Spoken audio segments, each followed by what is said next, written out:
So if the horrible watch chant on my wrist wasn't a dead giveaway, I typically wear a watch, and it's almost always a smartwatch, generally going between whatever current gen Apple Watch is and my old faithful, the Moto 360 Gen 2.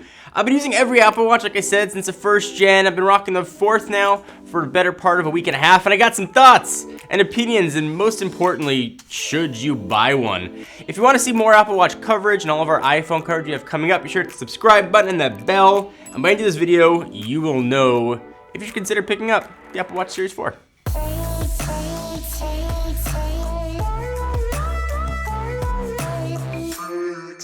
So to get the obvious out of the way, you'd expect it. This is clearly the best Apple Watch Apple's ever made, because it's the newest Apple Watch they've ever made. Duh, it makes me laugh every time they come up on stage and declare that. But the big difference here comes down to size. The screen is about 30% bigger, and it's a noticeably better screen. Ordinarily, when I jump to a bigger screen on a phone, I notice it for a couple days and I kind of just forget about it, and it seems average. I'm still very aware the screen is bigger on here, and I absolutely love it. Text is bigger. Even putting in the password is bigger. It makes things a lot easier to use. At least for me, my eyesight, maybe not the best. Having a bigger, brighter screen has been really welcome. So Siri here is noticeably quicker than the Apple Watches that came before it. Raise to talk works well if you're in a quiet environment, but generally I just end up saying, hey Siri to launch stuff. And I was super pumped to use the faster Siri with Siri shortcuts, which I'm using quite a bit on my phone. When I try to use it, generally this happens. Navigate home. Hey Siri, navigate home. So that's my shortcut to open up Waze and navigate home. Checking with the app, running your shortcut, checking with the app, I'll tap you when I'm ready. To do that, you'll need to continue on iPhone. So either get options like a 2 on your iPhone, or it'll just tap you when it's ready.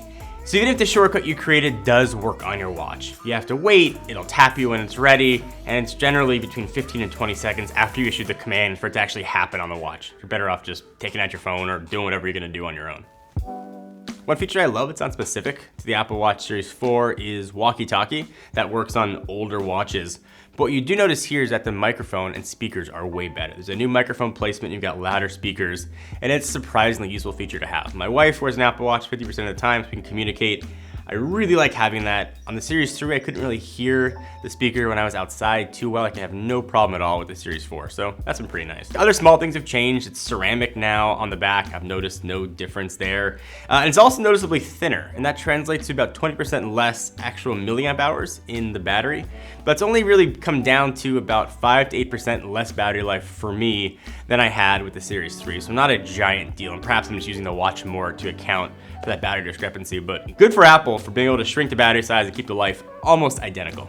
Having the EKG option there was nice, not necessarily even for me, but if I'm with a family member who might need an EKG, I was really excited to be able to put my watch on their wrist and let them test it.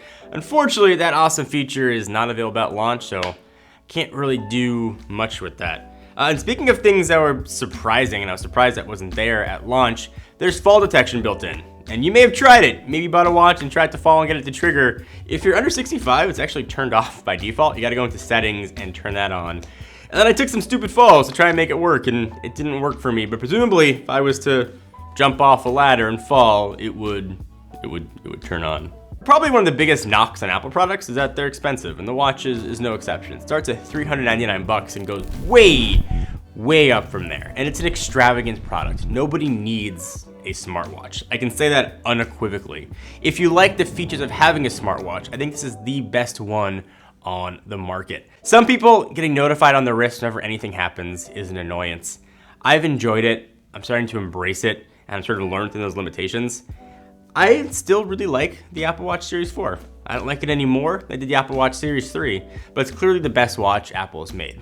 So if you have an original Apple Watch or a Series 2, huge upgrade for you. The bigger screen, the speaker placement, you're going to really appreciate what this has. Plus now you can get LTE. If you're coming from a Series 3, maybe you have LTE, it's less important of an upgrade. Unless you need the fall features, you need those EKG features when they're finally available. Stick with what you have, wait a year, and perhaps we'll get the Apple Watch design we've all waiting for when it finally goes round.